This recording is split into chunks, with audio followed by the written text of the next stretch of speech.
तिच्या आबरूवर कोणी घाला घालण्याचा प्रयत्न केला तर मात्र ती स्वतःचं संरक्षण कसं करणार? आपल्या मुलीला स्वतःचं रक्षण करण्याची तिच्यामध्ये क्षमता निर्माण झाली पाहिजे. आणि अशी भावना होती की खूप शिकावं याच्यातलं. आपल्याला जे मिळालेलं आहे ते तुम्ही लगेच इतरांना वाटायला सुरुवात केली. त्यांच्याबरोबर खरं तर मोहिमेत तुमची स्पर्धा झाली. हो, अगदी अगदी. त्यांची ती पद्धत, शिस्त, या सगळ्या गोष्टी मला तिथे दिसल्या आणि त्यावेळेस ते मनामध्ये बसले. सुरुवात तिथूनच झाली माझी. गुरुने नाही मला निवडलं, तर मी गुरुला निवडलं. लोकांना वाटतं की एक चालकानुवर्तित्व आहे, गुरुजी म्हणतात आणि सगळे करतात. पण केवढा मोकळेपणा आहे, केवढं चांगलं वातावरण आहे. आत्ताच्या घडीला AK-47 वापरली जाते. आत्ताच्या घडीला बॉम्ब टाकले जातात. त्यामुळे मिसाईल सोडत असताना भाल्याची काय गरज आहे? हातामध्ये AK-47 असताना लाठीची काय गरज आहे? आणि बॉम्ब टाकले जात असताना कुठेतरी दानपट्टा, तलवार, ही सगळी शस्त्र शिकण्याची खरंच गरज आहे का?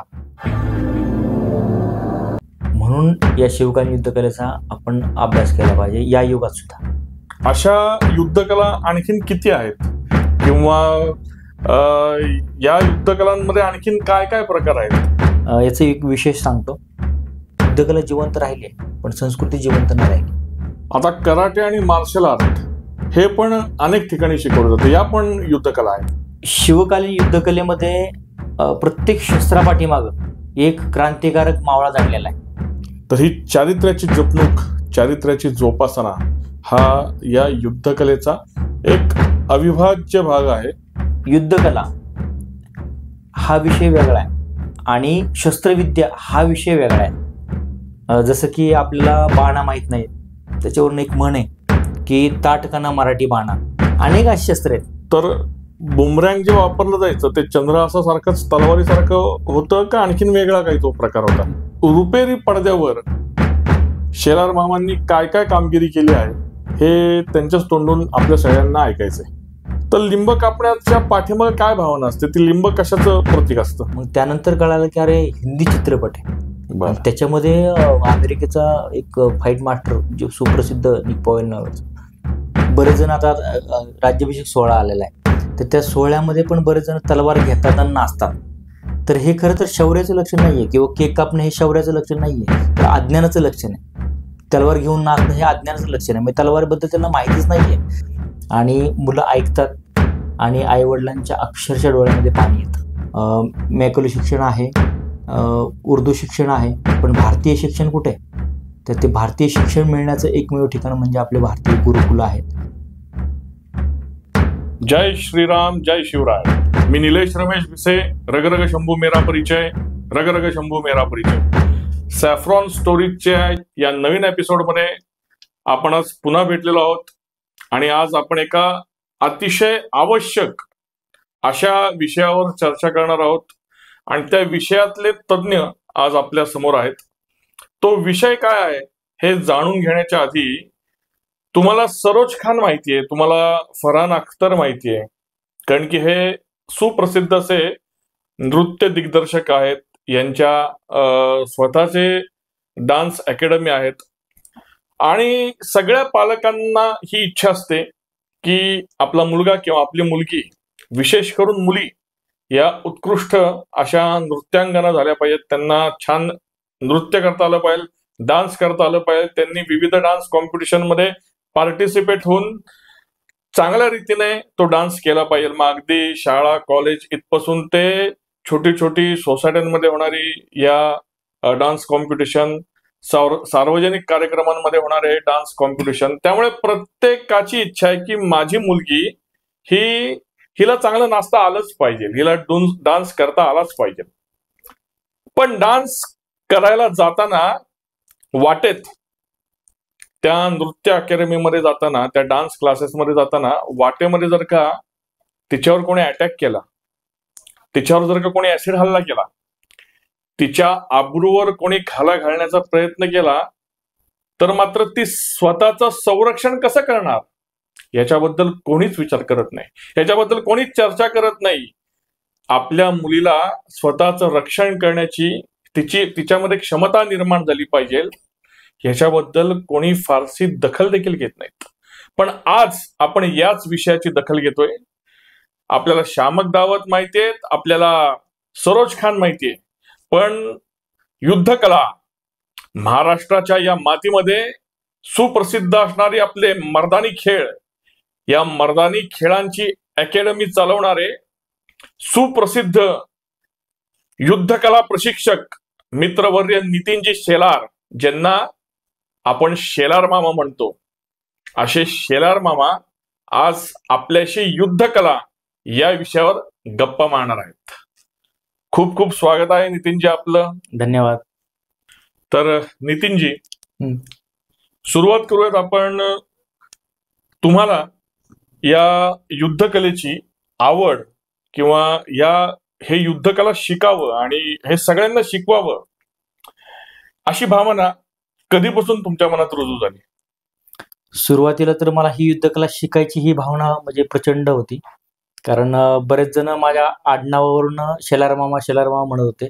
कारण सुरुवातीच्या काळाला ज्यावेळेस मी लाठीकाठी शिकायला गेलो, त्या आडनावामुळेच मी या कलेमध्ये पुढे पुढे जात गेलो. आणि अशी भावना होती की खूप शिकावं याच्यातलं, कारण अपूर्ण होतं बऱ्यापैकी. आणि याच्यामध्ये बरेचसे व्हिडिओ वगैरे बघत असताना सायबर कॅफेमध्ये गेल्यावरती अरे याच्यामध्ये खूप सारं आहे अशी कुठेतरी दिसायला लागलं. आणि मग ती शिकण्याची इच्छा घेऊन मी अनेक ठिकाणी फिरत गेलो. अच्छा. त्याच्यामुळे असं वाटलं की शिकतच राहावं. आज साधारण किती वर्ष तुम्ही हे प्रशिक्षण देताय लोकांना, किंवा किती वर्षांपूर्वी तुम्ही या कलेकडे आकर्षिले गेलात?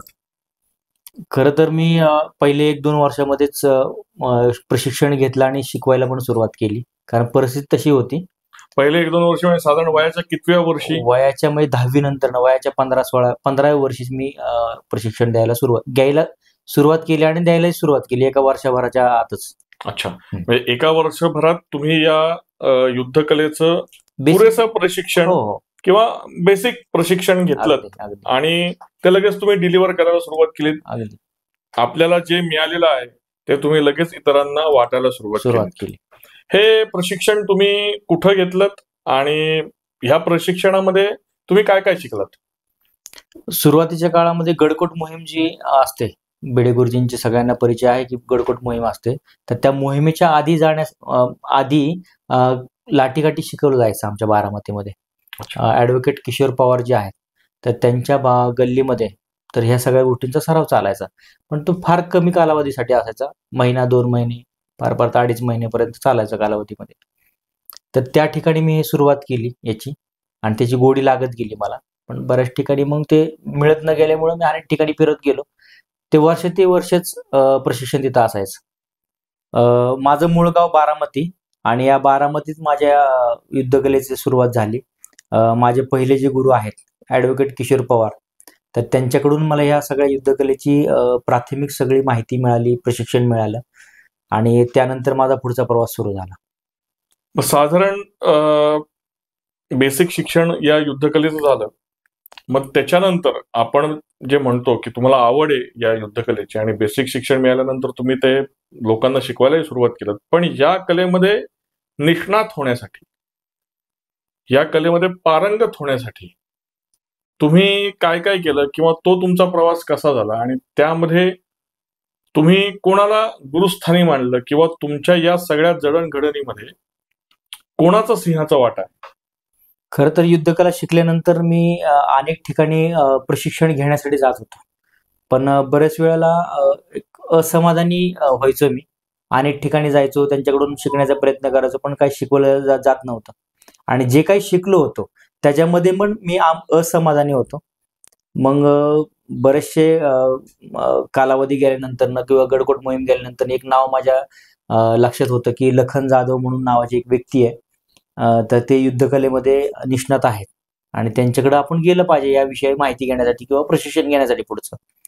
तर मी असंच त्यांना भेटण्यासाठी कोल्हापूरला गेलो, आणि कोल्हापूरला गेल्यानंतर त्यांची माझी पहिली समोरासमोर बोलणं झालं.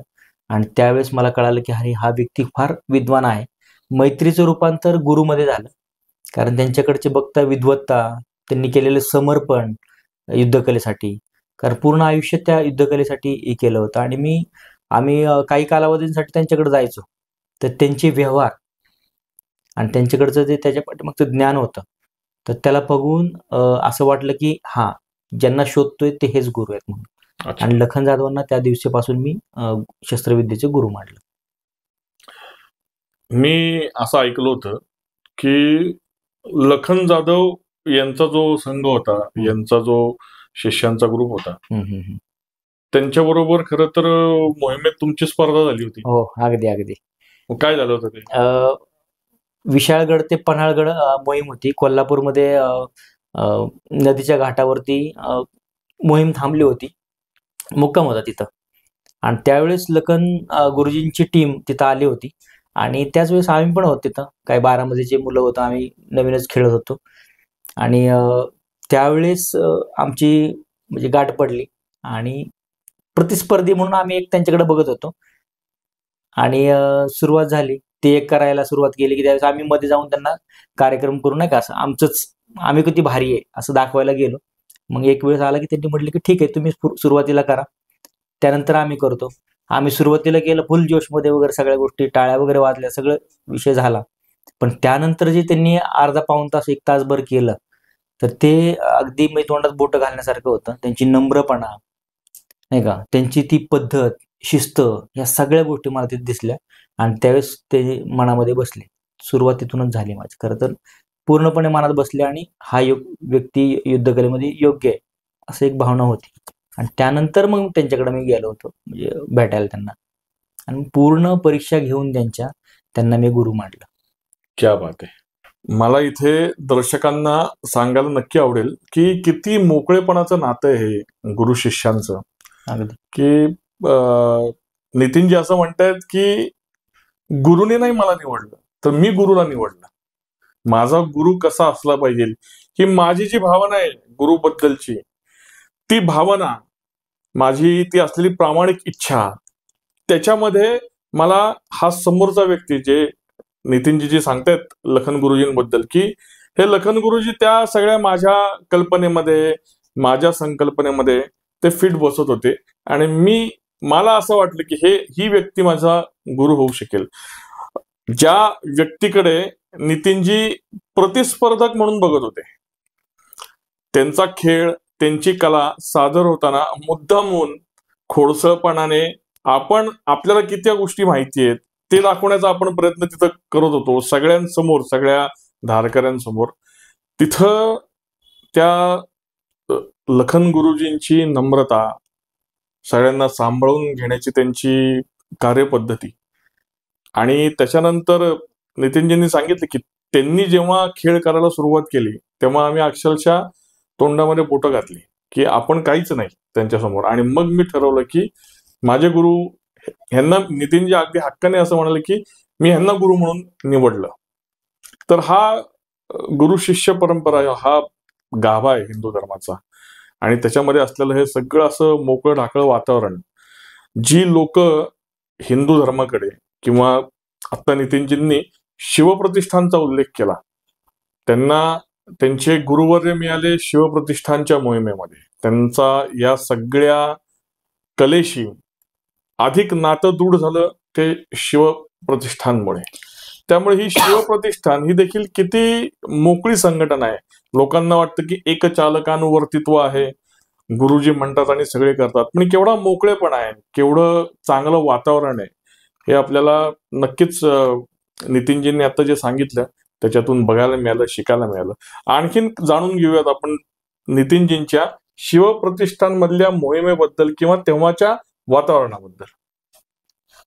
गोडकोट मोहिमेत ज्यावेळेस आम्ही जायचो त्यावेळेस आम्हाला अनेक वेळा तिथं प्रदर्शन करण्याची संधी मिळायची आणि शेकडो लोकांसमोर संधी मिळायची आम्हाला त्यावेळेस. मग त्याच्या माध्यमातून अनेक लोकांशी संपर्क होत गेला आणि त्या दिवसामध्ये आम्ही 4-5 दिवस सलग राहायचो.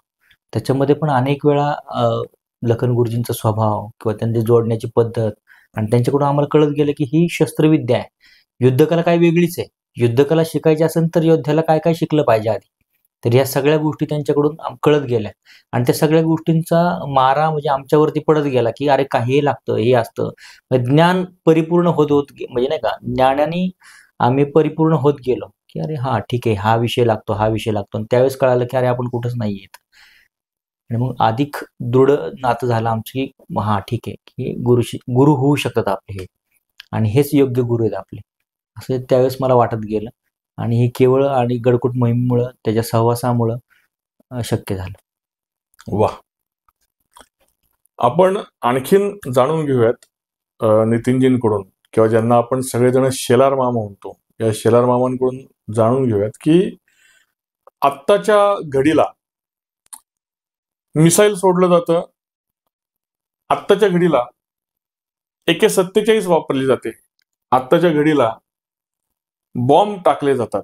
त्यामुळे मिसाईल सोडत असताना भाल्याची काय गरज आहे? हातामध्ये AK-47 असताना लाठीची काय गरज आहे?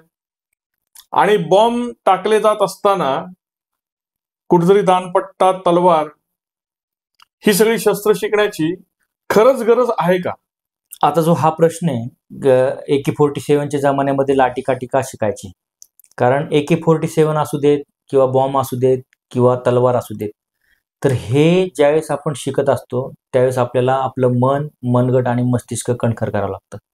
आणि ते मन, मनगट आणि मस्तिष्क कणखर होतं ते या शिवकालीन युद्धकले होतं. म्हणून या शिवकालीन युद्धकलेचा आपण अभ्यास केला पाहिजे या युगात सुद्धा.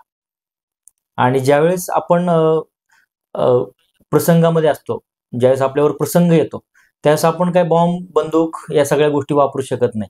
त्यावेळेस आपल्याला आसपास पडलेली काठीच उपयोगाला पडते आणि त्याच्या पाठीमागचं खंबीर मन, जे मन या शिवकालीन युद्धकलेतनं तयार होतं. म्हणून या शिवकालीन युद्धकला पण शिकली पाहिजे. खूप मार्मिक असं उत्तर नितीनजी तुम्ही दिलं, कारण की अनेक जणांना हा प्रश्न पडलेला असतो की ही शिवकालीन युद्धकला आत्ता शिकण्याची काय गरज आहे. तर त्याचं तुम्ही अतिशय मार्मिक शब्दामध्ये हे तुम्ही उत्तर दिलं. पण अशा ज्या परंपरागत युद्धकला आहेत, अशा युद्धकला आणखीन किती आहेत, किंवा या युद्धकलांमध्ये आणखीन काय काय प्रकार आहेत, हे आम्हाला सगळ्यांना जाणून घ्यायला आवडेल. आता याच्यामध्ये भारतातल्या अनेक राज्यांमध्ये वेगवेगळ्या नावाने ही युद्धकला खेळली जाते. याचं एक विशेष सांगतो. जसं केरळमध्ये कलरीपयटू आहे, कलरी मार्शल आर्ट आहे. तामिळनाडूमध्ये त्यांची युद्धकला आहे, पंजाबमध्ये त्यांची युद्धकला आहे. प्रत्येक राज्यामध्ये आपापली युद्धकला आहे.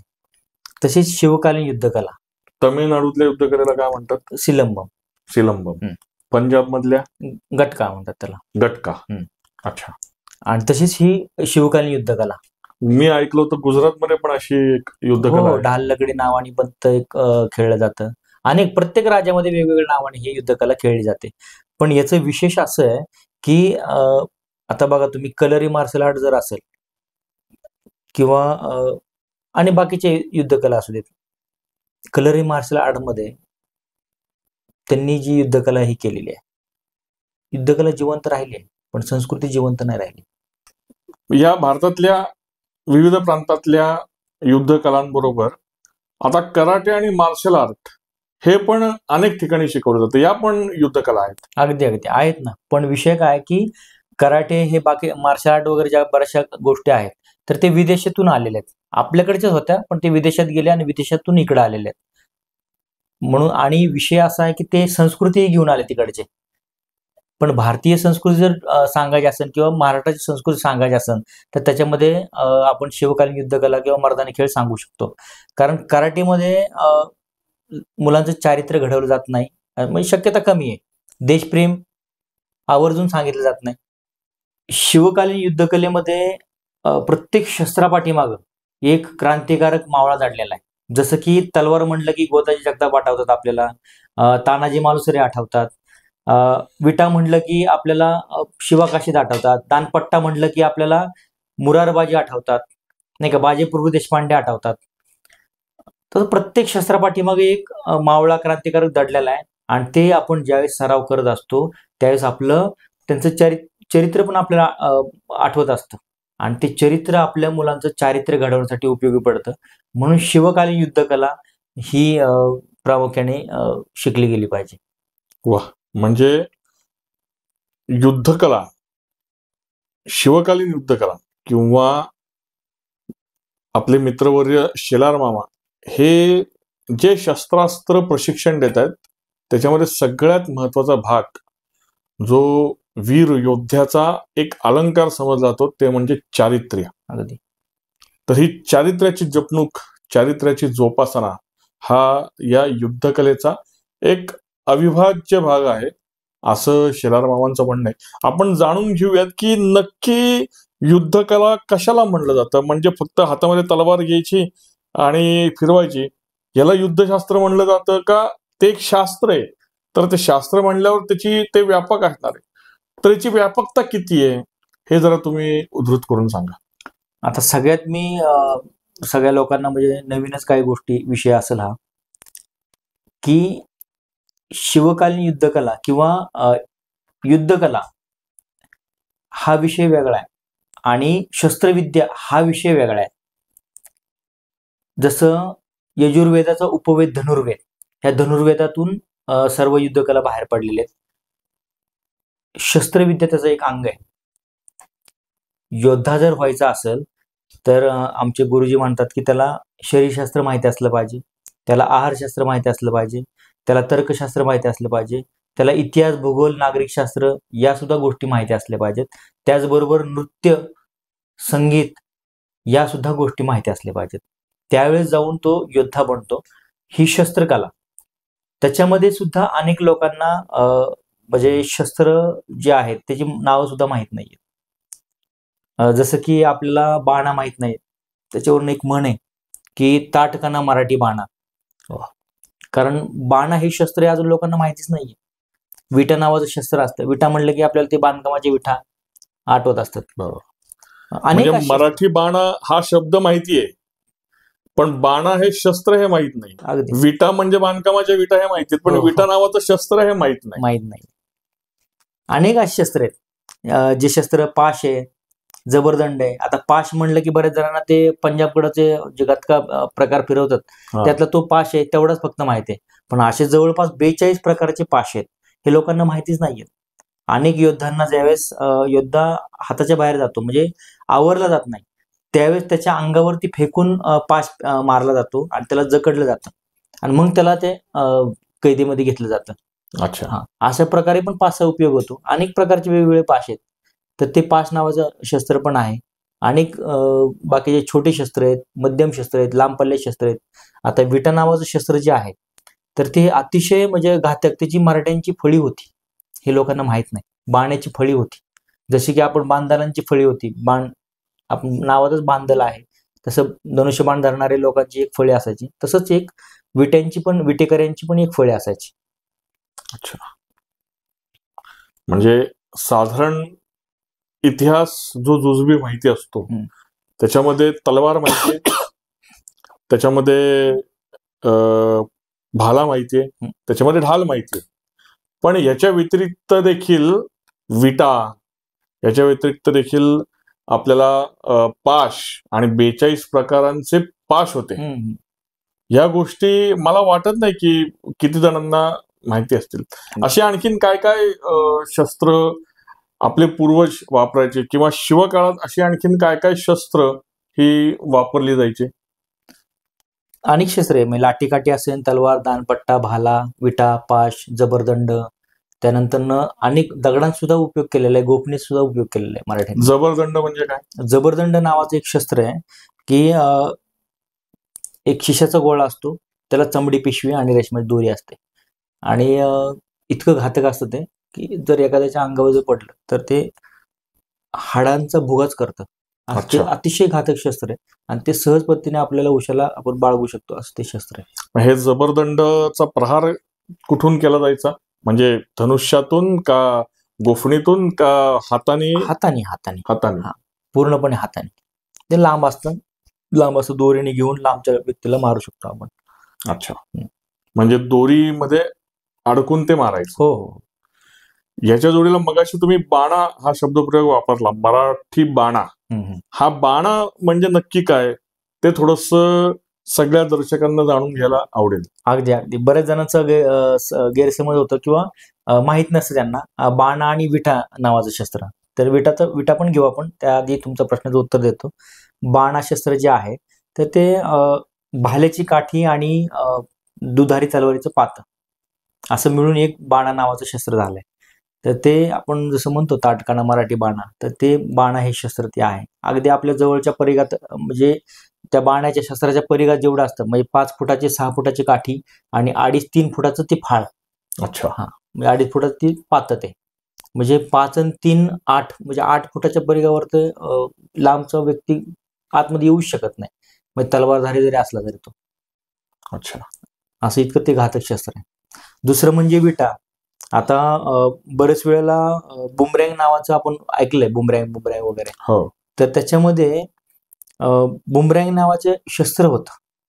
तर ते पहिलं शस्त्र म्हणजे तलवार होती. त्या तलवारीचं नाव आहे चंद्रहास.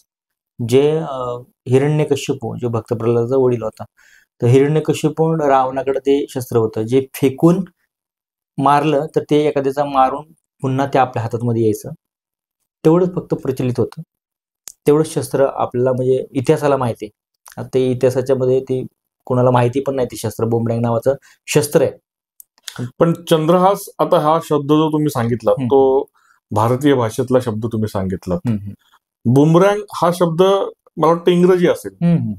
तर बुमरँग जे वापरलं जायचं ते चंद्रहासासारखंच तलवारीसारखं होतं का आणखीन वेगळा काही तो प्रकार होता? बुमरँग हा शब्द आहे, शस्त्र नाही. तर शस्त्र होतं ती तलवार आणि त्या तलवारीचं नाव होतं चंद्रहास. चंद्राप्रमाणे ती दिसायची. बरं. असं चंद्रहास नावाची तलवार होती.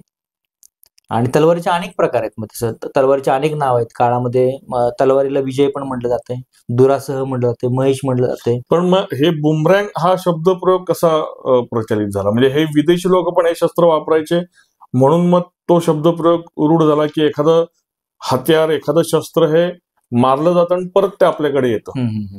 त्या धर्तीवर तो बुमरँग हा शब्दप्रयोग रूढ झाला. अगदी. आता विषय काय की आपण जर एखादा बॉल फेकून मारला आणि तो जेवढ्या जोरात मारून तेवढ्या जोरात तो माघार येतो, त्या प्रकारामध्ये बुमरँग. अच्छा. मग तो तसंच शस्त्र म्हणजे एखादं शस्त्र फेकलं आणि ते परत माघार येतंय त्या प्रकाराला बुमरँग. पण ते शस्त्राचं नाव ते चंद्रहास आहे. जसं की खड्ग आपण म्हणतो तसं तलवारीचं नाव आहे तिचे चंद्रहास. अच्छा. तसंच एक शस्त्र मराठीने निर्माण केलं. त्या शस्त्राचं नाव आहे विटा. ते विटा असं शस्त्र आहे की अगदी 8-10 फुटाची दोरी, त्याच्या पुढं 5 फुटाची 5-5.5-6 फुटाची काठी, त्याच्या पुढं हात 2.5 फुटाचा हात आणि 2.5 फुटाचं फाळ, म्हणजे भाल्याचं पुढचं वर्जन थोडक्यात. आणि ते फेकून मारायचं आणि मारल्यानंतर पुन्हा ते हातामध्ये घ्यायचं. अच्छा. मग शस्त्रांचे काय प्रकार आहेत, म्हणजे एकदा फेकून मारलं की ते परत शस्त्र येत नाही. बरोबर. म्हणजे शस्त्रांचे काही प्रकार आहेत असे की मुक्त, अमुक्त, मुक्तामुक्त, यंत्रमुक्त असे प्रकार आहेत शस्त्रांमध्ये. तर हे जे शस्त्र होतं की मुक्तामुक्त म्हणजे फेकून पण मारू शकत होतो आपण आणि परतही घेऊ शकत होतो. असं 2 ह्याच्यामधलं ते शस्त्र ते म्हणजे बुमरँग शस्त्र असं थोडक्यात हे करू. ह्या सगळ्या तुमच्या निरूपणातून मला तो बाहुबली मधला सीन आठवला, भल्लाल देवचा. तो त्या बाहुबली पार्ट 1 मध्ये त्या विलनला मारताना तो ते असं फिरवतो आणि तो ते परत येत असतो, ते जोरात असं फिरवत असतो आणि ते फिरून ते प्रहार करून ते परत त्याच्याकडे येत असतं. अगदी. तर असंच विटा होतं का? हो, विटा फक्त एक काठी आणि ते फक्त गोळा आणि साखळी त्याला केली होती, लावली होती आणि ते परत माघारी येत होतं. त्याच प्रकारामधलं तसंच शस्त्र असं म्हटलं तरी चालेल आपण, कारण ते भाला जसा असतो ना त्या प्रकारामध्ये आहे, ते गोळ्या प्रकारामध्ये. पण काम तेच, मारणार परत माघारी येणं.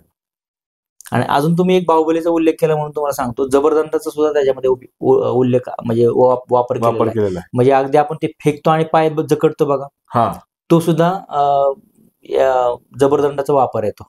आणि ते बऱ्याचशा मराठांच्या शस्त्रांचा अभ्यास करून त्यामध्ये पण हे केलं आहे किंवा युद्धकलेचा पण अभ्यास, जसं की आपण पलेदे लावून महाराजांनी सोडलं होतं बैल, तर ते पण त्याच्यामध्ये दाखवलेलं आहे. गनिमी गावाचा तो एक उदाहरण पण आहे, शस्त्रांचं पण आहे तिथं. बरोबर.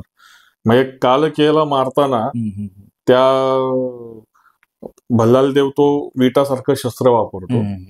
तुम्ही जबरदंडा सांगितला. जबरदंडामध्ये तो बाहुबली आपल्या प्रजेच्या आपल्या प्रजेला आपल्या सैनिकांच्या बाणांपासून वाचवायचंय म्हणून ते जबरदंड त्यांच्या पायात फेकतो की जेणेकरून ते खाली गुडघ्यावर बसतात आणि बाण वरून जातात, अगदी का घोडे वरून जातात, असा तो सीन घेतलेला आहे. हे सगळं कल्पनाविलास आपल्याला वाटतो पिक्चर बघितल्यानंतर, पण प्रत्यक्षात आपल्या हिंदवी स्वराज्यामध्ये आपल्या मावळ्यांनी ही सगळी शस्त्रास्त्र वापरलेली आणि शेलार मामांनी आपल्याला सांगितलं की तो पलित्याचा सीन आहे.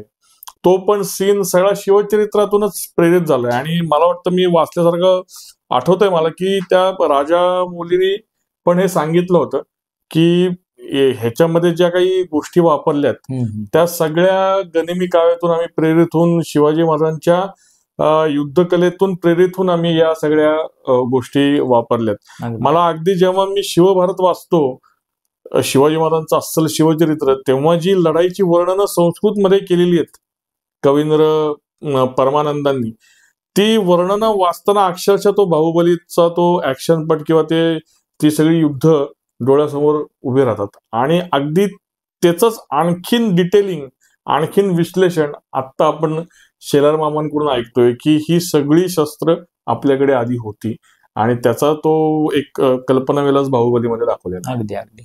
आणि तुम्हाला अजून एक उदाहरण सांगतो की शिवचरित्र वाचल्यामुळे त्यांनी बऱ्याचशा गोष्टी त्याच्यामध्ये आल्यात बघा.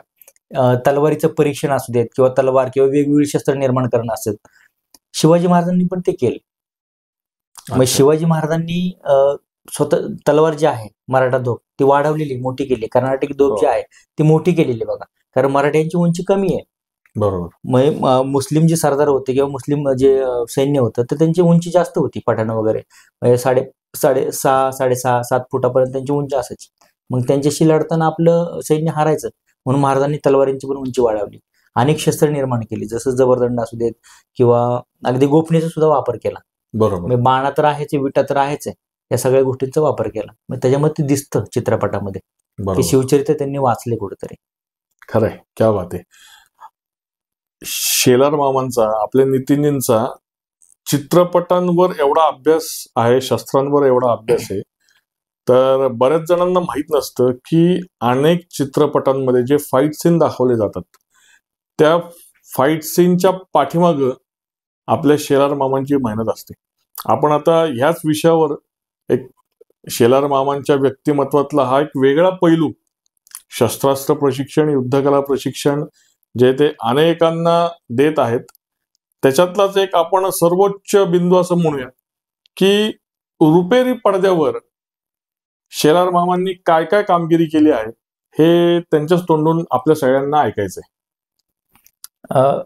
खर तर माझं ते क्षेत्र नाहीये, पण तरी देखील आमच्या गुरुजींची धडपड बघून, कारण ही युद्धकला कुठे डोंबाऱ्याची खेळ नाहीये आणि त्याला कुठेतरी एक राजमान्यता मिळली पाहिजे किंवा लोकमान्यता मिळाली पाहिजे, म्हणून गुरुजींनी त्यांचं वर्ल्ड रेकॉर्ड केलं. म्हणजे दानपट्ट्याच्या साहाय्याने 3802 लिंब कापून वर्ल्ड रेकॉर्ड केलं, दानपट्ट्याच्या पायाखालून कापण्याचं. ते त्यांची ती धडपड कुठेतरी बघत होतो आणि मला पण असं वाटत होतं की आपण तर काहीतरी केलं पाहिजे. 3802 लिंब 46 मिनिटांमध्ये, 46 मिनिटात 3802 लिंब सलग कापायची, सलग गुरुजींनी कापली. हो हो. मला एक जाणून घ्यायचंय थोडस, आपल्या ह्या प्रश्नाचाच एक पूरक प्रश्न आहे. आपण तुमची रुपेरी पडद्यावरची वाटचाल त्याच्यावर बोलूयात, पण त्याच्या आधी की हे जे लिंब जी कापली जातात मर्दानी खेळांमध्ये, जो खेळ तुम्ही शिकवता लोकांना, तर लिंब कापण्याच्या पाठीमागे काय भावना असते? ती लिंब कशाचं प्रतीक असतं? तर त्याचं कारण असं आहे की लिंबू हे प्रतिकात्मक आहे. कशाचं? तर मुंडक्याचं. ज्यावेळेस सैन्य ज्यावेळेस लढतं, पूर्ण युद्ध झाल्यानंतर बरेचसे सैन्य नाटक पण करत असतं मारल्याचं, म्हणजे मेल्याचं नाटक करत असतं. आणि ज्यावेळेस आपण त्या सैन्याच्या पलीकडे जात असतो त्यावेळेस आपण ज्यावेळेस पाय ठेवतो तिथं, तर ते सैन्य उठताना आपल्याला मारण्यासाठी तयार होतं. त्याच वेळेस ते आपण मुंडकं दानपट्टी सहाय्याने किंवा कापत असतो दानपट्टी सहाय्याने, ते प्रतिकात्मक म्हणून लिंबू आहे. वा, हा खरंच माझ्या मनातला अनेक दिवसांचा प्रश्न आहे की मर्दानी खेळामध्ये जे योद्धे प्रात्यक्षिक करत असतात ते समोर लाठी फिरवतात, तलवारी फिरवतात, भाले फिरवतात, म्हणजे समोरचा शत्रू कापला जावा म्हणून. पण खूप असं वाटायचं की हे खाली पडलेली लिंबू का कापतायत? त्याचं उत्तर आज मला जसं माझ्या मनात जसा हा प्रश्न होता तसा अनेक लोकांच्या मनात हा प्रश्न होता, आणि त्याचं उत्तर आपल्याला शेलार मामांनी दिलेलं आहे की, आणि शेलार मामांनी जे सांगितलं की त्यांच्या गुरुजींनी 3802 लिंब ही 46 मिनिटांमध्ये कापून टाकली. एक अशीच नोंद ऐतिहासिक कागदपत्रांमध्ये आपल्याला बघायला मिळते की ते पण आपण जाणून घेऊयात मामांकडून, की तलवारीवर डाग दिले जायचे. तर त्याचं काय होतं की ते एक डागाचा अर्थ किती शत्रू कापले गेले, किंवा असा काही संदर्भ किंवा अशी काही माहिती तुम्हाला आहे का? तर तेवढी सांगा आम्हाला सगळ्यांना. याच्याबद्दल तर फार मी काही सांगू शकत नाही, तो अभ्यासाचा भाग आहे खरं तर. अच्छा. पण तलवारीला अंग असतात, म्हणजे डाग दिसतो आपण आपल्याला, ते नक्षीकामामध्ये पण बऱ्याच वेळा मोडलं जातं. नक्षीकाम पण असू शकतं त्याच्यामध्ये, फुल हे करणं वगैरे. त्याच्यामध्ये तलवारीची जी अंग आहेत आपली, तर तलवारीला जवळपास 21 अंग आहेत. जसं की आपल्याला कान, नाक, डोळे, पाय वगैरे, हात वगैरे, जीभ वगैरे, या सगळ्या गोष्टी आहेत, तसं तलवारीला पण आहे अंग. त्याच्यामध्ये अगदी मोगऱ्यापासून, तलवारीचा मोगरा असेल की महाराजांची एक तलवार येतं, त्याची मोगऱ्यासारखी जी कळी दिसते ती मोगरा आहे, कंगणी आहे, त्यानंतर फूल आहे, नक्षी आहे, कटोरी आहे जिथे ही करते. जिथं पुढे येते तलवार त्याला परद म्हटलं जातं. जिथं 4 टोकं एकत्र येतात मध्ये, जिथं तलवार हे बसतं त्याच्या अलीकडच्या बाजूला मुठेवरती, त्याला चौक म्हटलं जातं. पुढे गेल्यानंतर नख म्हटलं जातं त्याला. आणि हे 2 बाजूला जे हे असतात तर त्याला ठोला म्हटलं जातं. अच्छा. त्याच्यानंतर मग ठोल्याचं पण काम अनेक आहे. तुम्हाला सांगेलच ठोल्याचं काम काय आहे. तुम्ही कुठलाही त्याच्यामध्ये जर आपण बघायला गेलो तर बरेच जण म्हणतात की ह्याचा काय उपयोग, नाही का, प्रत्येक पार्टचा काय उपयोग युद्धामध्ये, तर त्याचा पण उपयोग आहे. त्याच्या पुढे गेल्यानंतर जिथं तलवार आणि मूठ एकत्र येते त्याला खजाना म्हणतात. अच्छा. त्याला पाट आहे, पोट आहे, त्याला धार आहे, त्याला नाळ आहे, त्याला पिपळा आहे, त्याला टोक आहे. आता बरेच जण म्हणतात की धाराचा उपयोग काय आहे युद्धामध्ये. बरेच जणांचा प्रश्न असतो, धाराचा उपयोग काय आहे याच्यामध्ये, त्या नक्षीचा उपयोग काय आहे. आता बरेच जण विचारत असतात. तर ते धाराचं उत्तर, त्या धार का असते, तर चित्रपटामध्ये आपण बघतो की चाकू मारल्यानंतर ना बरेच जण असं कण कुतून आपण ते चाकू बाहेर काढत असतो, विलन असू दे किंवा हिरो असू दे. तर ते दुखत असतं म्हणून एक कारण झालंच, पण दुसरं कारण असं आहे की एअरपासच झालेला नसतो, ते ऋतूनच बसलेलं असतं. एअरपास जर व्हायचं असेल तर त्याला नाळ पाहिजे, त्याला जागा पाहिजे ना रक्त बाहेर पडण्यासाठी. तर ते रक्त बाहेर पडण्यासाठी आणि एअर बाहेर पडण्यासाठीचा उपयोग म्हणजे ती नाळ आहे. असं प्रत्येक, म्हणजे अगदी टोकापासून ते मोगऱ्यापर्यंत प्रत्येक पार्टचं बाहेर पडण्यासाठी नाळ आहे. हो हो हो.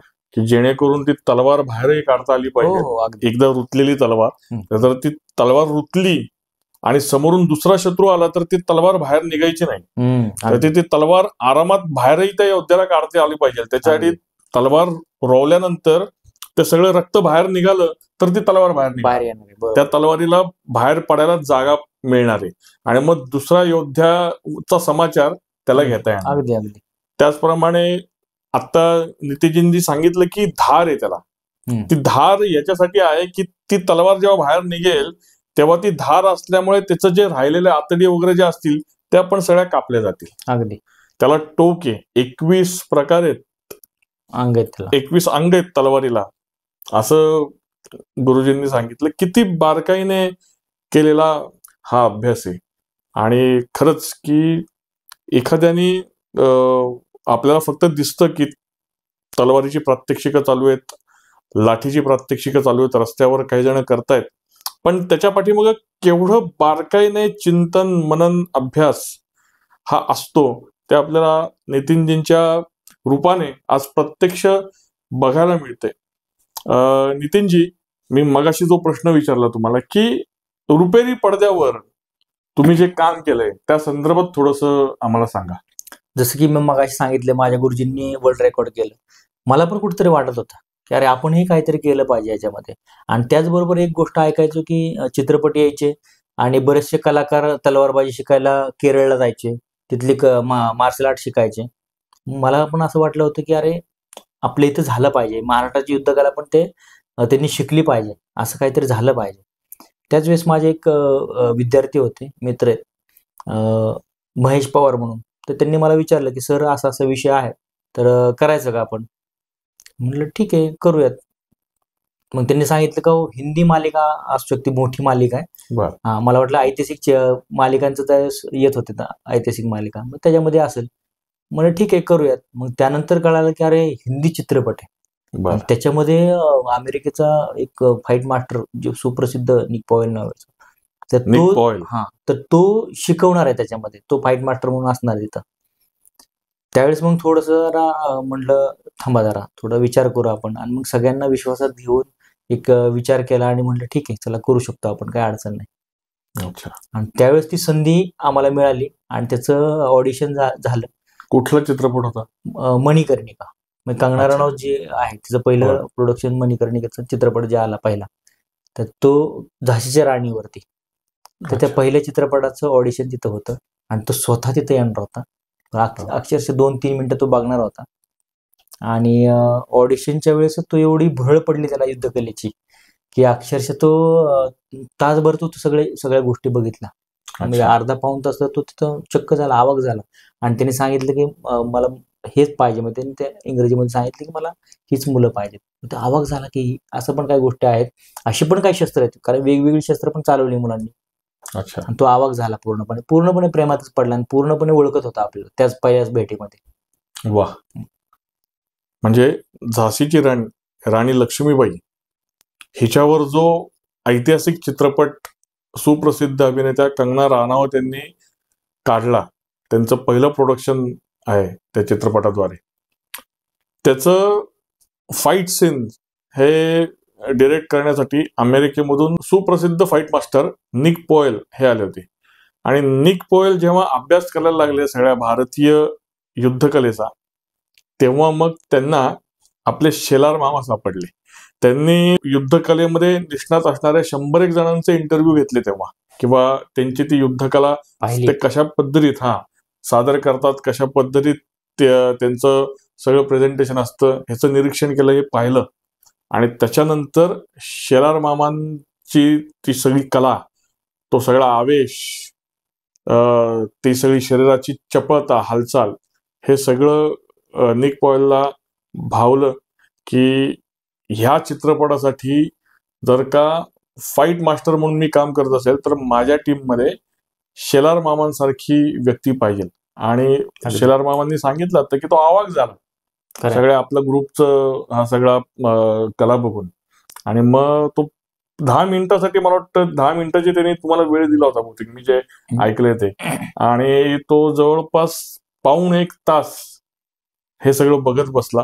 आणि मग मनकर्णिका या चित्रपटामध्ये सगळ्या ज्या काही लढवय्ये कलाकार आहेत त्यांना ट्रेनिंग आपल्या शेलार मामांनी दिलंय. अगदी मनकर्णिका झाशीची राणीचा रोल ज्यांनी केला आणि ज्या प्रत्यक्ष तशाच आहेत अशा आक्रमक सुप्रसिद्ध अभिनेत्री कंगना राणावत यांना देखील ट्रेनिंग हे शेलार मामांनी दिलंय. याच्या जोडीला मी आणखीन एक, तुमचं फेसबुक चालत असताना मी आणखीन एक काही 1-2 पोस्ट बघितल्या होत्या. तर त्याच्यात पण कोणी ना कोणी सिने अभिनेत्री होते आणि त्यांना तुम्ही प्रशिक्षण देत होतात. तर आणखीन अजून मनकर्णिका व्यतिरिक्त अजून कुठल्या सिरियल्स किंवा सिनेमांमध्ये तुम्ही हे ट्रेनिंग दिलेलं आहे?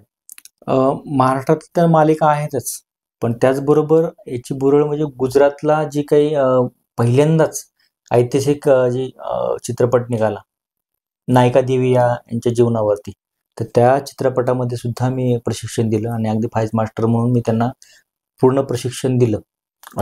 खुशी शाह नावाची अभिनेत्री आहे, खूप गुणी अभिनेत्री, कष्टाळू अभिनेत्री आहे. आणि त्यांना ही युद्धकला शिकण्याचं मला म्हणजे त्या सिनेमाचे फाईट मास्टर म्हणून तुम्हीच प्रत्यक्ष काम करत होता. अच्छा, वा. जसं बघा, हा मराठीचा हा डंका आपला शेलार मामांनी गुजरातमध्ये जाऊन वाजवलाय. अमेरिकेतल्या लोकांना याची भुरळ पडलेली आहे. आणि आता गुजरातमधल्याच ऐतिहासिक दृष्ट्या ज्यांना फार मोठं स्थान आहे असं ज्या नायिका देवी आहेत, या नायिका देवींवर जो चित्रपट गुजरातीमध्ये आला, तिथल्या त्या चित्रपटाची नायिका खुशी शाह यांना देखील शेलार मामांनी ट्रेनिंग दिलंय. तुम्ही त्यांची फेसबुक वॉल जर का चालली तर प्रत्यक्ष खुशी शाह यांची पोस्ट आहे. त्या पोस्टमध्ये त्या स्वतः आणि शेलार मामा हातामध्ये तलवार आणि शस्त्र धारण केलेली आहेत आणि त्याच्यामध्ये स्वतः खुशीशहांनी पोस्टमध्ये लिहिलंय की माझे गुरुजी मला सगळ्या शस्त्रविद्यांचं ट्रेनिंग देत आहेत म्हणून. असा हा मराठीचा नावलौकिक एक प्रकारे गुजरातमध्ये जाऊन हा झळकलेला आहे शेलार मामांच्या रूपाने. आणखीन नितीनजी की या शस्त्रास्त्रांबद्दल किंवा एकंदरीतच इतिहासाबद्दल अशा अनेक गोष्टी आहेत की ज्या लोक खूप फुशारक्या मारून सांगत असतात. म्हणजे की जसं काही की आमचे महापुरुष खूप मोठे तलवार वापरायचे, ती खूप वजनाची होती. तर ह्याबद्दल तुम्ही थोडीसं काय माहिती द्याल आपल्या दर्शकांना की फॅक्ट काय असते आणि मग त्याच्यानंतर तो कल्पनाविलास कसा झालेला असतो? रंगवला जातो. बरोबर आहे. अगदी अगदी. कारण बरेच वेळेस काय होतं माहितीये का, सांगितलं जातं की 60 किलोची तलवार, 70 किलोचा भाला, म्हणजे असे बरेचसे रंगवलं जातं. पण ते कितपत खरं आहे तर ते आता आपण बघतोय की शिवकाळातली पण शस्त्र आहेत. ती मला तर असं सगळ्यांना विनंती करेन मी की शिवकाळातले शस्त्र प्रदर्शन ज्यावेळेस लागतं त्यावेळेस प्रत्येक पालकांनी आपल्या मुलांना घेऊन गेलं पाहिजे तिकडं. ते शस्त्र प्रदर्शन पाहिलं पाहिजे. अनेक लोक पुण्यामध्ये तर भरपूर ठिकाणी शस्त्र प्रदर्शन भरले जातात किंवा राजा दिनकर केळकर संग्रहालय आहे किंवा आपल्या लाल महालामध्ये पण शस्त्र आहेत. अनेक ठिकाणी शस्त्र आहेत. ते शस्त्र नेऊन नाही का शस्त्र बघण्यासाठी मुलांना घेऊन गेलं पाहिजे, ते दाखवली पाहिजे. ते हातामध्ये जर प्रत्यक्ष बघायला नाही भेटले तर राष्ट्रवीर संघाच्या माध्यमातून अनेक अशी शिबिरं भरवली जातात. त्या शिबिरांमध्ये त्यांना ते प्रशिक्षण पण दिलं जातं आणि ते हाताळायला पण दिली जाते. अच्छा. हातामध्ये घेऊन दाखवले जाते आणि त्यांना सांगितलं जातं की बघ वजन किती आहे. तर ते वजन अक्षरशः म्हणजे काय काय तलवारींचं 600-700 ग्रॅम म्हणजे असतं फक्त. आणि सांगायचं म्हटलं तर शिवाजी महाराजांच्या तलवारीचं वजन सांगतो तुम्हाला. शिवाजी महाराजांच्या तलवारीचं वजन फक्त 1250 ग्रॅम आहे. जे आपण म्हणतो भवानी तलवार वगैरे, तर त्या तलवारीचं वजन आहे 1250 ग्रॅम फक्त. मग त्याच्यावरून अंदाज येऊ शकतो आपल्याला की एवढ्या जड वजनाची तलवार असतील का. कारण घोड्यावरनं ज्या चालतो आपण, म्हणजे 50 किलोची जर तलवार घेतली तर आपण किती वेळ आपण हातामध्ये ही धरू शकतो, शक्यच नाही ना. फार फार ते 1 मिनिट 1-2 मिनिट धरू शकतो. पण त्या तलवारीने लढायचंय, मग त्या तलवारीचं वजन एवढं असेल का, तर बिलकुल नव्हतं. त्या तलवारींचं वजन फार फार तर माझ्या ऐकण्यात आहे, फार फार तर म्हणजे अगदी 400 ग्रॅम पासून ते 4 किलो पर्यंत एवढंच तलवारीचं वजन आहे. त्याच्या व्यतिरिक्त तलवारीचं वजन नाहीये. भाले पण तुम्ही बघा तर भाल्यांचं पण वजन अतिशय कमी आहे. आणि कारण की तो भाला फेकायचा आहे. हो 70 किलोचा भाला फेकणार कसा. अगदी अगदी. विषय काय आहे तर भाल्यांचे प्रकार पण आहे ना, त्याच्यामध्ये अनेक गोष्टी आहेत. त्याच्यामध्ये जसं मी तुम्हाला सांगितलं की शस्त्रांमध्ये ते मंत्र म्हणण्यापासून ते अगदी मंत्र म्हणून ते घेतलं जातं. म्हणजे दंड असेल तर दंडाचे प्रकार पण आहेत भरपूर. म्हणजे राजदंड आहे, न्यायदंड आहे, धर्मदंड आहे. मग तो कुठं कुठं वापरला जातो. म्हणजे अगदी म्हणजे ते इतके बारीक गोष्टी त्याच्यामध्ये आहेत की अगदी ते शस्त्र आपण ज्यावेळेस हातामध्ये घेतो, जसं की आपण काठी जर हातामध्ये घेतली तर त्याचा मंत्र पण आहे. प्रोत्साहनाय दृष्टानाम साधूनाम रक्षणाय ब्राह्मणा निर्मितच्यासी व्यवहार प्रसिद्धी यशो देही सुखम देही जयदो भवभूपते ताडय स्वरी पूर्ण हेमदंड नमस्तुते. हेमदंड म्हणजे सुवर्णदंड तो, मग त्याला नमस्कार करून घेतलं जातं. इतकं म्हणजे छोट्या छोट्या गोष्टी त्याच्यामध्ये आहेत. तसंच या सगळ्या वजनांपासून त्याच्या वर्णांपासून सगळं या शस्त्रविद्येमध्ये आहे आणि त्याला तेवढं मान दिला गेलाय, त्याचा वरती अभ्यास केला गेलेला आहे. पण तुम्ही आता सांगितलं की हे सगळी शस्त्र घेण्याच्या आधी काही मंत्रोच्चारण केलं जातं, त्याला त्याची वंदना केली जाते.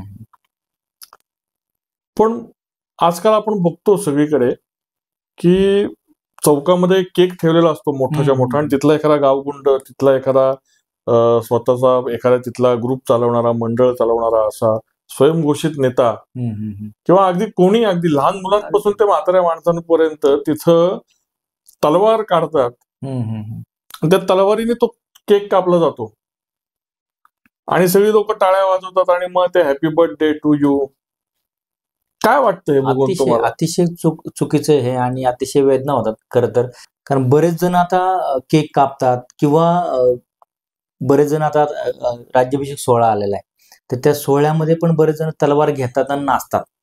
तर हे खरं तर शौर्याचं लक्षण नाहीये किंवा केक कापणं हे शौर्याचं लक्षण नाहीये, तर अज्ञानाचं लक्षण आहे. तलवार घेऊन नाचणं हे अज्ञानाचं लक्षण आहे. म्हणजे तलवारीबद्दल त्याला माहितीच नाहीये. शिवाजी महाराजांनी बघा ना, भवानी तलवार, त्याचं नाव काय, भवानी तलवार आहे. जसं दानपट्ट्याचं नाव यशवंत नाव दानपट्ट्यात त्यांचं होतं, तसं भवानी तलवार त्यांची होती. आणि आपण तर असं म्हणतो की जगदंबेनी म्हणजे तुळजाभवानी त्यांना तलवार दिलेली आहे. आणि आपण एक श्लोक आहे की खडगात नित्य वसते तुळजा भवानी, हे दिव्य सत्य कथिले शिवभूपतींनी. म्हणजे तलवारीमध्ये जर तुळजाभवानी वास करत असेल तर ती तलवार घेऊन केक कापणं किती योग्य आहे, ती तलवार घेऊन कसंही नाचणं सदरेवरती ती किती योग्य आहे. तर मला असं वाटतं की ते अतिशय योग्य नाही. त्याच्यामुळे कुणीही तलवार घेऊन नाचलं तर किमान रोका. आपण तलवार घेऊन केक कापत असेल तर रोका, ते अज्ञानाचं लक्षण आहे. ते तलवारीबद्दलचं ज्ञान देऊन आपण त्याला ज्ञान पूर्ण बनवूया. एवढंच मी सांगेन की तलवारीचा असा वापर करू नका, कारण तलवारीच्या पाठीमागे त्या शस्त्राच्या पाठीमागे ते शास्त्र पण दडलेलं आहे. त्यामुळे ते शास्त्र समजून तुम्ही घ्या. म्हणून या युद्धकलेचा अभ्यास करा. त्या अनेक शाखा आहेत आपल्या, त्या शाखांमध्ये जावा, त्या शाखांमध्ये जाऊन ते प्रशिक्षण घ्या. त्यावेळेस तुम्हाला ह्या तलवारीबद्दल शस्त्रांबद्दल माहिती होईल. तुम्ही हे जे काय सगळं काम करताय त्याच्याबद्दल येणारच आहे. तुमची संस्था, तुमच्या संस्थेच्या मार्फत चालणाऱ्या या सगळ्या ऍक्टिव्हिटी. पण आता मला एकदम असा प्रश्न सुचला की मनात असा विचार आला की भवानी तलवार, प्रत्यक्ष भवानी माता त्या तलवारीत वास करते. ती तलवार, ती छुरिका, ती कट्यार, अशी आपली सगळी शिवकालीन जी शस्त्रास्त्र आहेत ती स्त्रीवचनी आहेत जास्तीत जास्त.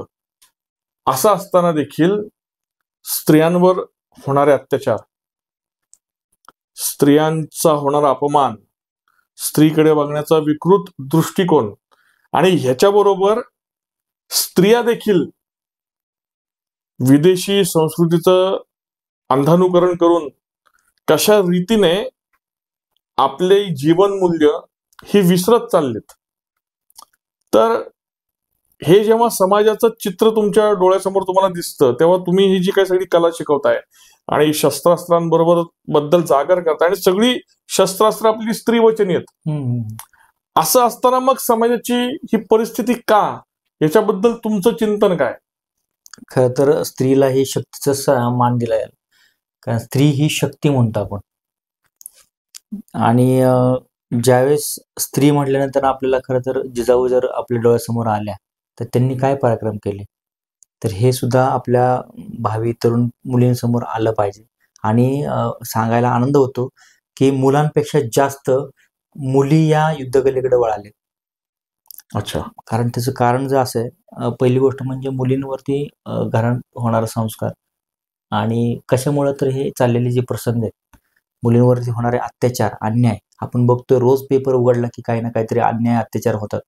जवळपास म्हणजे त्याचा आकडा असा आहे, 2000 मी 14-15चा आकडा सांगतो की जवळपास वर्षाला 750 बलात्कारच्या नोंद आपल्या देशामध्ये होतात. बापरे. आपल्याला वर्षाला म्हणजे जवळपास दिवसाला 2 छेडछाडीच्या घटना, तर 80,000 छेडछाडीच्या घटना आहेत नोंद केलेल्या, बिगर नोंद तर वेगळ्याच. म्हणजे अशा वेळेस मध्ये पालक समाज अतिशय जागृत झालेला आहे. आपण बघतो साक्षी नावाचं प्रकरण दिल्लीतलं, किंवा निर्भया प्रकरण, अनेक प्रकरणं झाली, रोज प्रकरणं होतात.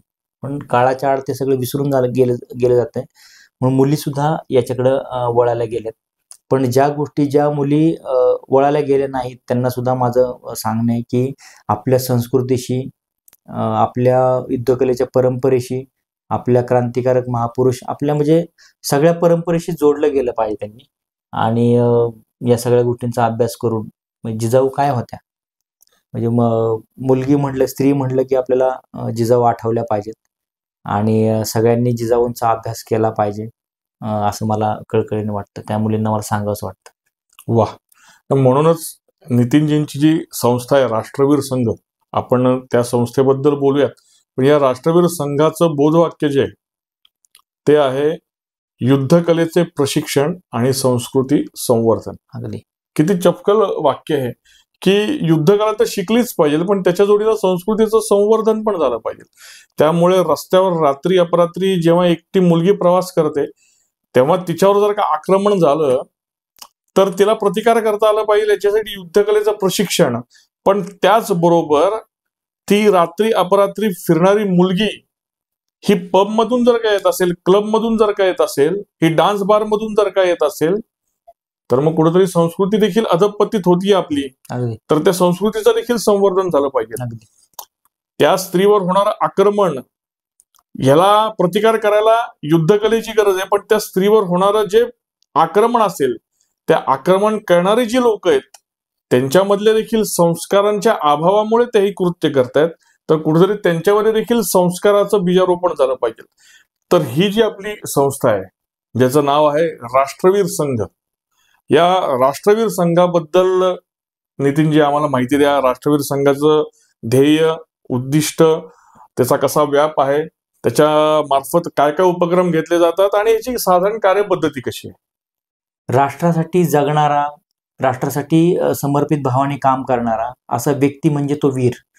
आणि संघ म्हणजे देव देश धर्मासाठी वेळप्रसंगी यष्टी धर्म सोडून समष्टी धर्मासाठी म्हणजे समाजासाठी, देशासाठी एकत्र येणारा म्हणजे जो व्यक्ती आहेत किंवा मुलं आहेत त्यांना म्हटलंय संघ. असं राष्ट्रवीर संघ अशा लोकांचा समूह तयार करणं हे पहिलं काम आहे. मग त्याच्यामध्ये काय असणार आहे तर युद्धकला प्रशिक्षण आणि संस्कृती संवर्धन. युद्धकला पण आली पाहिजे आणि संस्कृती पण संवर्धन झाली पाहिजे. नुसतं शस्त्र शिकून पण उपयोग नाही. शस्त्र शिकल्यानंतर तो पाशवी होऊ शकतो आणि शस्त्र जर असेल तर त्याला शास्त्र पण गरजेचं आहे. पण नुसतं शास्त्र पण उपयोगाचं नाहीये. तसं म्हणलंय ना, शस्त्र शिकला तर तुम्ही पाशवी व्हाल आणि नुसतं शास्त्र शिकला म्हणजे शस्त्राविना तर ते शास्त्र सुद्धा अपंग आहे, पंगू येतो.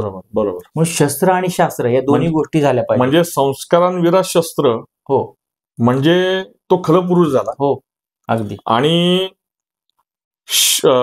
शस्त्राविना शास्त्र अपंग आहे, म्हणजे तो एक प्रकारचा फक्त बाळभूत दुसऱ्यांना डोस पाडणारा असा अपंग व्यक्ती झाला. अगदी अगदी. त्यामुळे शस्त्र आणि शास्त्र हे दोन्ही आलं पाहिजे, या दोन्हीची जोड असली पाहिजे. अगदी अगदी खरं.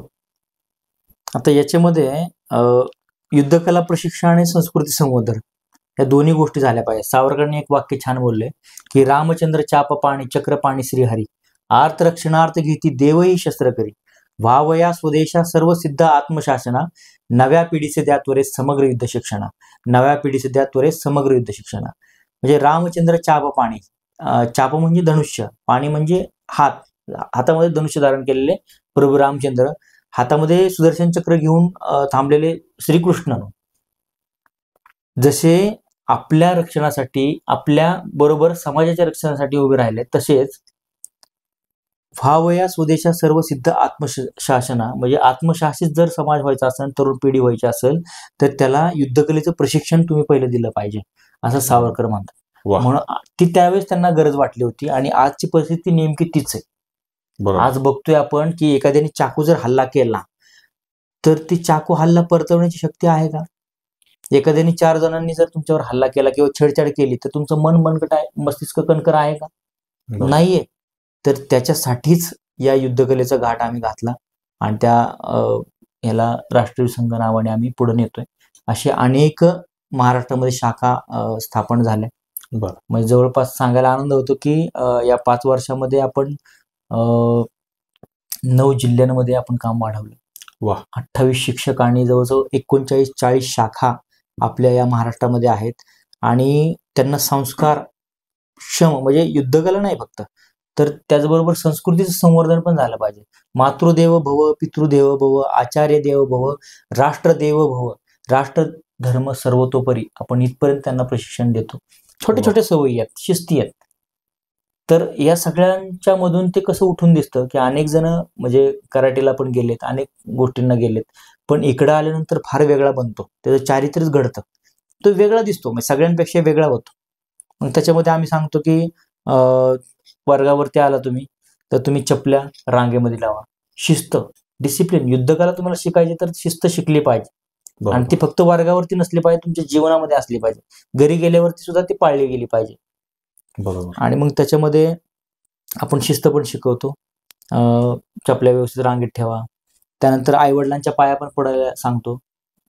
छत्रपती शिवाजी महाराज जर जिजाऊंचं दर्शन घेऊन बाहेर पडत असतील मोहिमेला कुठल्याही जात असेल, अफजल खान मारताना सुद्धा, तसं आपण कोणतेही काम करताना किंवा घराच्या बाहेर पडताना आपल्या आई वडिलांचा आशीर्वाद घेऊनच बाहेर पडलं पाहिजे, हे पण आपण त्यांना ठासून सांगतो.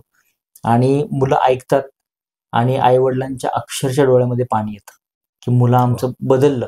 आणि ते वारंवार सगळ्या गोष्टी बदलत जातात. जसं भोजन मंत्र आहे, जेवताना भोजन मंत्र म्हणूनच जेवावं, देशाचं आई वडिलांचं ऋण फेडावं, त्याच्यामध्ये आपल्या गुरुजनांचं ऋण फेडूनच त्यांचं स्मरण करूनच ते अन्न आपण घ्यावं.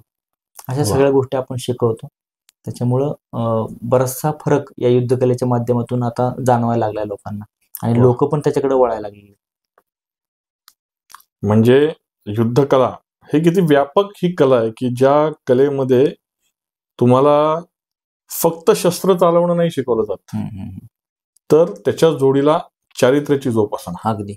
आणि शस्त्र चालवणं याच्यासाठी डिसिप्लिन, शिस्त, म्हणजे मला माहित नाही इतिहासात या गोष्टीला पुरावा आहे का नाही, पण साधारण जेव्हा मराठेशाहीच्या शेवटी जेव्हा पेशव्यांचं आणि ब्रिटिशांचं जेव्हा युद्ध झालं, तेव्हा का आपण ब्रिटिशांशी हरलो ब्रिटिशांच्या पुढे, असं जेव्हा अनालिसिस केलं जातं, तेव्हा त्याच्यात सांगितलं की त्या ब्रिटिश व्हाईसरॉयने त्याच्या सैनिकांना सांगितलं की तुम्ही चालत चालत पुढे जा, पुढे समुद्र होता आणि तुम्ही चालायला सुरुवात करा. आणि ते पार समुद्रात गेले, लाटांमध्ये, त्या प्रवाहामध्ये, त्या पाण्यात उतरले, ते जात होते खोल खोल खोल, पण ते थांबले नाहीत. जोपर्यंत त्यांच्या अधिकाऱ्यांनी त्यांना थांबा अशी ऑर्डर दिली नाही तोपर्यंत ते थांबले नाहीत. आणि याच्या जोडीला तेव्हाचे जे काही सैनिक होते आपले, ते पाणी दिसलं थोडंसं पुढे गेले आणि ते थांबले. आणि अगदी शेवटपर्यंत गेल्यानंतर त्या ब्रिटिश अधिकाऱ्यांनी ऑर्डर दिली की आता थांबा आणि मागं फिरा. अगदी. आणि ते एका वेळेस थांबले, एका वेळेस मागे फिरले, एका वेळेस परत यायला लागले. अगदी. आणि याच्या जोडीला आपल्या सैनिकांमध्ये मात्र विसंगत सगळी वृत्ती दिसली. कोणी थांबतंय, कोणी पुढे जातंय, कोणी मागे फिरतंय. त्यामुळे शिस्तीचा अभाव आपल्या सैन्यातला हा एक कारणीभूत मानला जातो. अनेक कारण आहेत त्याच्यामध्ये, हे पण एक कारण, फितुरी पण कारण आहे. फितुरी आहे, अज्ञानकित नाही याच्यामध्ये मी, की बाबा आपल्या अधिकाऱ्याने एक उदाहरण सांगतो मला, की त्याच्यामध्ये तो इंग्रज अधिकारी ज्यावेळेस सैन्य बोलवतो तिकडून, त्यावेळेस तो त्याच्या पत्रामध्ये उल्लेख करतोय की एवढे एवढे शिस्तीचे सैन्य पाठवा. तर ते पत्रामध्ये उल्लेख करतो की सैन्य नकोय, फक्त शिस्तीचे सैन्य पाठवा. त्याच्यामुळे सुद्धा आपल्यावरती या सगळ्या वेळी आले. बरोबर. कारण ते शिस्तीचं सैन्य आपल्याकडे म्हणजे नाही, शिस्तीचा अभाव कुठेतरी होता किंवा कालांतराने तो झाला. म्हणजे ज्या आपल्या छत्रपती शिवाजी महाराजांनी सगळ्या सैनिकांना वेळेचं महत्व शिकवलं, शिस्त शिकवली, ते गुण कुठेतरी आपल्या भविष्यात आपली पुढची लोक ही ते गुण गमावून बसली, म्हणून कदाचित ब्रिटिशांच्या विरुद्ध लढताना आपला पराभव झाला. आणि मग तीच पराभूत मानसिकता आणि आत्ताच्या घडीला पण मग मला हे अगदी आवर्जून सांगावं वाटतं की राष्ट्रवीर संघ विशेष काय, की जो फक्त शस्त्र चालवायला शिकवत नाही, तर त्याच्या पाठीमागचं शास्त्र, त्याच्या पाठीमागचं त्या वीरांनी, त्या युवकांनी हे कसं चारित्र्य जोपासलं पाहिजे, या सगळ्या गोष्टी तो सांगतो. म्हणून त्यांचं जे ब्रीद वाक्य आहे की युद्धकलेचं नुसतं प्रशिक्षण नाही, तर संस्कृतीचं संवर्धन, हे वाक्य किती महत्वाचं आहे. कारण की जिम मध्ये मी बघतो अनेक युवक हे जातात जिम मध्ये, शरीर बनवतात, बलवान होतात, अगदी त्यांची देहयष्टी एवढी मजबूत झालेली असते, पण त्यांना जर का त्याच्या पाठीमागची प्रेरणा विचारली तर कुठल्या तरी मुलीला इम्प्रेस करण्यासाठी किंवा कॉलेजमध्ये गेल्यानंतर माझ्या व्यक्तिमत्व एक वेगळं वाटलं पाहिजे, माझ्याकडे 4 लोकांनी बघितलं पाहिजे, म्हणून मग मी ते टाईट टी शर्ट घालून माझे जे बलदंड बाहू आहेत ते दाखवणार आणि फक्त त्याचं प्रदर्शन करणार, आणि हे प्रदर्शन करून मी अतिशय खालच्या थराला जाऊन वाटेल ते उद्योग करणार. मग ह्याच्यासाठी शरीर सौष्ठव आपल्याला करायचंय का, ह्याच्यासाठी आपल्याला तब्येत कमवायची का, तर नाही. आपल्याला आपलं शरीर बनवायचंय, आपल्याला मनगट मस्तिष्क तयार करायचंय, आपल्याला या सगळ्या शस्त्रविद्येमध्ये पारंगत व्हायचंय, ते देव देश धर्मासाठी. अगदी. आणि हा जो राष्ट्रवीर संघाची जो हा भाव आहे, हा भाव खूप महत्वाचा आहे. तर मला खूप आनंद झाला राष्ट्रवीर संघाचं हे सगळं काम ऐकून. आपण जाणून घेऊयात राष्ट्रवीर संघाबद्दल आणखीन काय काय तुम्हाला शरद मामा सांगावंसं वाटतं. राष्ट्रवीर संघ, या राष्ट्रवीर संघाच्या माध्यमातून चालणाऱ्या ज्या शाखा आहेत, त्या शाखांमध्ये शिवकालीन युद्धकला म्हणून आपण काय काय शिकवतो. आता ज्यावेळेस आपण या शिवकालीन युद्धकला शिकवत असतो तर त्याच्यामध्ये अगदी नियुद्ध म्हणजे विनाशस्त्र, जर आपल्याकडे तलवार, भाला, काठी जर नसेल तर त्यावेळेस काय केलं पाहिजे. कारण आताची परिस्थिती बघता आपल्याला तसं पण लढा द्यावा लागणारच आहे, पदोपद द्यावा लागतोय तो. मग त्यासाठी नियुद्ध आपण शिकवतो. त्याच्यानंतर आपण शस्त्रविद्यानंतर आपण मर्मविद्या पण शिकवतो. कारण महिलांच्या दैनंदिन वस्तूंपासून त्यांच्या शस्त्र कशी होतील दैनंदिन, आणि त्याच्या पलीकडे जाऊन काही मर्म आहेत शरीरावरती, तर डोक्यापासून पायापर्यंत असे काही मर्म आहेत, त्याच्यावर थोडासा जरी आघात केला तरी सुद्धा मुली सुटू शकतात. कारण काय माहितीये का, की कितीही केलं तरी पुरुषांची ताकद मुलींपेक्षा जास्तच आहे, पण सहनशीलता मुलींकडे जास्त आहे. अच्छा, हा. या छोट्या छोट्या गोष्टी जरी आपण आपल्या लेकीबाळींना शिकवल्या तरी जेव्हा हातगाईची वेळ येते त्यावेळेस त्या स्वतःचं रक्षण करू शकतात. आणि अगदी योग्य मुद्दा शेलार मामांनी सांगितला की निसर्गाचा भेद आपण समजला पाहिजे.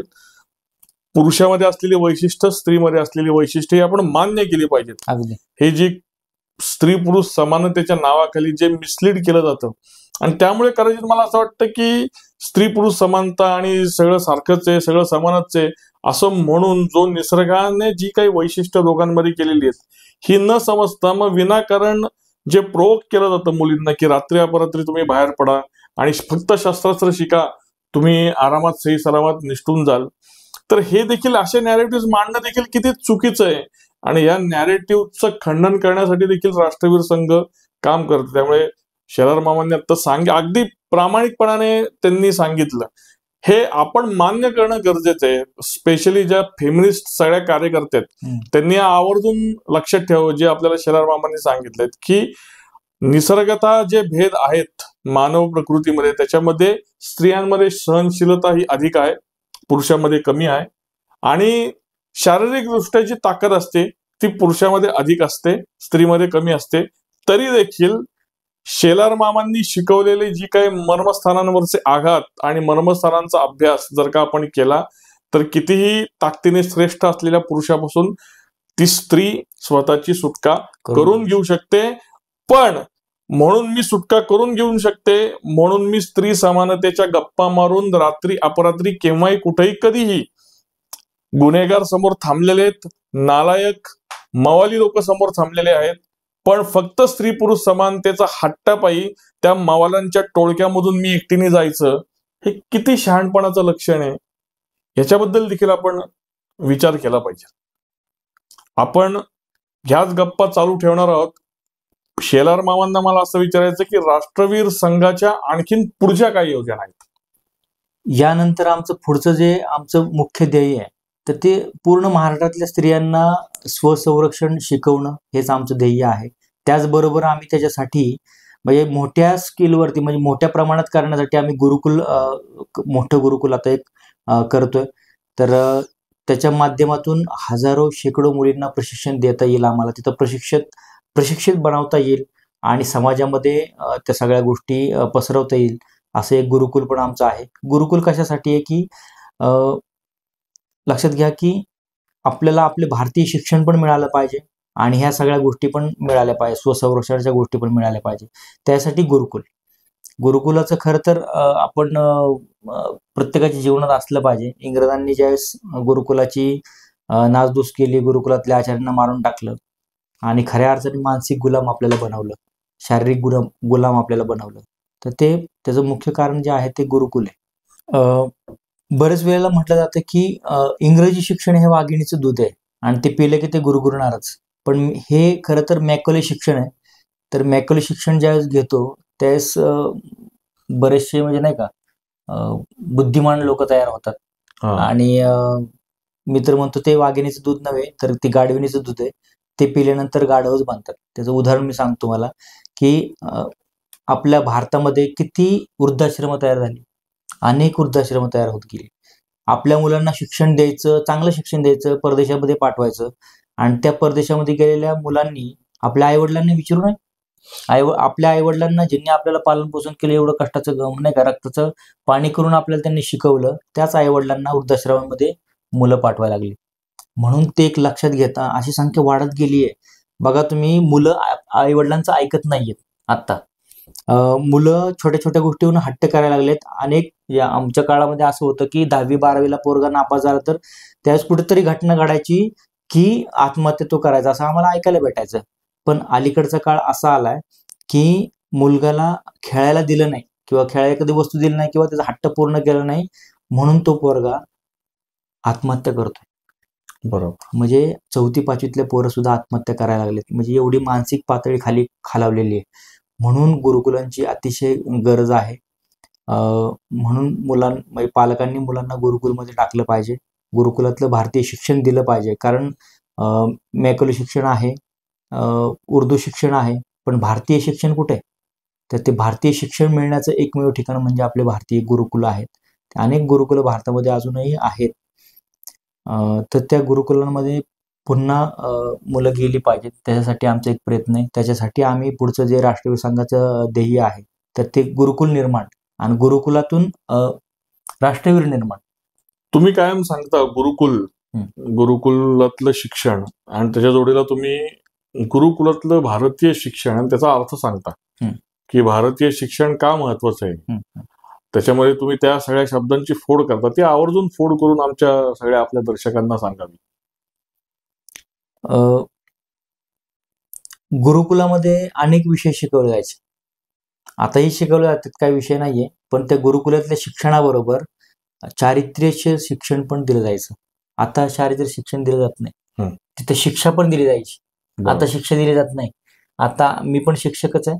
आम्हाला नियम दिलेले आहेत की हात मारायचं नाही, हे करायचं नाही, ते करायचं नाही, बरेच असे नियमच आहेत. पण गुरुकुलामध्ये त्याला शिस्त लावण्याचं जे काही असायचं, अभ्यास असायचा, त्याचं निरीक्षण कसं केलं जायचं किंवा पंचकोश आहेत, त्या पंचकोशानुसार त्याचं कसं पालन पोषण केलं जायचं किंवा स्वभाव विज्ञान आहे, स्वभावावरून त्याला कसं ओळखायचं, त्याचे कसे व्यवहार केले जायचे.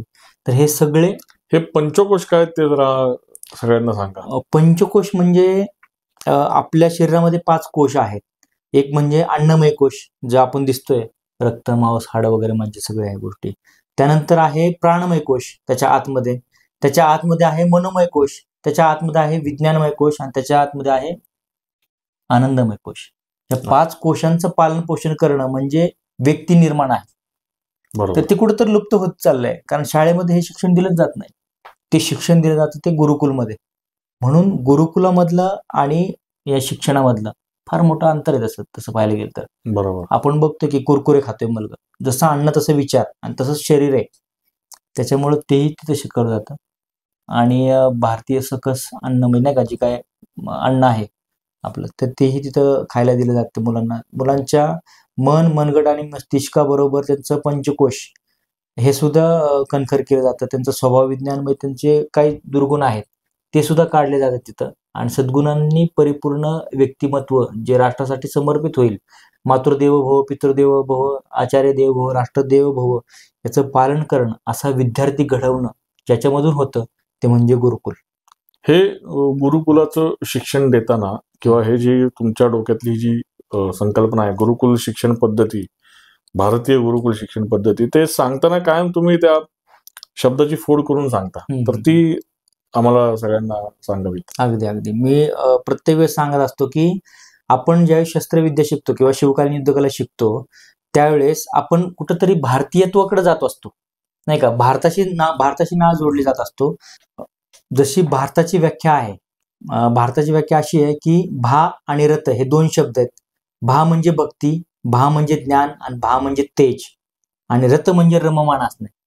भक्ती हा मनाचा विषय आहे, ज्ञान हा बुद्धीचा विषय आणि तेज हा कर्तृत्वाचा, शौर्याचा विषय. आणि आपण नेमकं शिवकालीन युद्धकलेमध्ये या मर्दानी खेळामध्ये हेच शिकवतो. मन, मनगट आणि मस्तिष्क या तिन्ही, भक्ती, ज्ञान आणि तेज, मन, मनगट आणि मस्तिष्क या एकरूप आहेत, एकच गोष्टी आहेत. आणि त्या गोष्टी त्या घडवण्यासाठी आपण शिवकालीन युद्धकलेच्या माध्यमातून ते घडवत असतो. त्यासाठी हा राष्ट्रीय संघाचा घाट आहे. धन्यवाद शेलार मामा. वा, हे सगळं ऐकून आपण सगळेच भारावून गेलेलो आहोत. शेलार मामा प्रत्यक्ष तानाजीरावांबरोबर सिंहगडावर युद्धभूमीमध्ये खांद्याला खांदा लावून लढले आणि नंतर आपल्या मावळ्यांना प्रेरित केलं की नेता पडला तरी त्याचा विचार टिकला पाहिजे आणि तो विचार तुम्हा सगळ्यांमुळे टिकणार आहे. आणि पुन्हा एकदा मोगलांच्या सैन्यावर शेलार मामांच्या गर्जनेमुळे आपले मावळे हे तुटून पडले. आजचे हे आधुनिक शेलार मामा म्हणजेच मित्रवर्य नितीनजी शेलार हे सर्व युवकांना आणि युवतींना प्रेरित करत आहेत शिवकालीन युद्धकला शिकण्यासाठी. जी नुसती युद्धकला किंवा शस्त्रास्त्र नाही तर त्या शस्त्रास्त्रांच्या पाठीमागे असलेलं शास्त्र. त्यांनी जे आत्ता सांगितलं, भारत म्हणजेच ज्ञान, तेज आणि भक्ती, थोडक्यात मन, मनगट आणि मस्तिष्क हे प्रबळ करणं आणि चारित्र्य संपन्न असा राष्ट्रवीर युवक हा उभा करणं म्हणजेच राष्ट्रवीर युद्धकला प्रशिक्षण वर्ग. गेली 19 वर्ष नितीनजी शेलार सातत्याने, अविरतपणे, नित्यपणे युद्धकला प्रशिक्षणाचं काम करत आहेत आणि त्याला संघटित रूप गेल्या 5 वर्षापासून त्यांनी आणलेलं आहे राष्ट्रवीर संघाच्या रूपाने. 40,000 विद्यार्थी त्यांच्या हाताखालून तयार झालेले आहेत आणि गत 5 वर्षामध्ये या राष्ट्रवीर संघाच्या 39 शाखा, 28 शिक्षक हे नितीनजींच्या हाताखाली 39 ठिकाणी प्रशिक्षण देत आहेत. आत्ता 1700 विद्यार्थी प्रशिक्षण घेत आहेत. रुपेरी पडद्यावर देखील ही शिवकालीन युद्धकला त्यांनी साकार केलेली आहे आणि आता त्यांचा आगामी जो प्रकल्प आहे गुरुकुलाचा, तो प्रकल्पही खूप चांगल्या रीतीने त्याच्यावर त्यांचं काम चालू आहे. माझ्या मनोमन शुभेच्छा आहेत नितीनजींना. आपल्याला मी आवर्जून आवाहन करतो की आपल्याही मुलांना आपण ही युद्धकला शिकवा. ही शिवकालीन युद्धकला, ही मर्दानी खेळ हे शिकवा. स्क्रीनवर आपल्याला नितीनजींचा नंबर दिसेल, राष्ट्रवीर संघाचा नंबर दिसेल. त्या नंबरवर संपर्क करा आणि आपल्याही मुलांना ही कला शिकवण्यासाठी राष्ट्रवीर संघाच्या शाखांमध्ये धाडा. मी निलेश रमेश भिसे, रगरग शंभू मेरा परिचय, रगरग शंभू मेरा परिचय. सॅफ्रॉन स्टोरीजचा हा एपिसोड आपल्याला कसा वाटला हे आवर्जून आपण कमेंट बॉक्समध्ये कळवा. त्याचप्रमाणे अशा अन्य कुठल्या उपक्रमासंदर्भात एखादा व्हिडिओ करावा असं तुम्हाला वाटत असेल तर तोही उपक्रम तुम्ही कमेंट बॉक्समध्ये कळवा. जय श्रीराम. मी निलेश रमेश भिसे, रगरग शंभू मेरा परिचय, रगरग शंभू मेरा परिचय.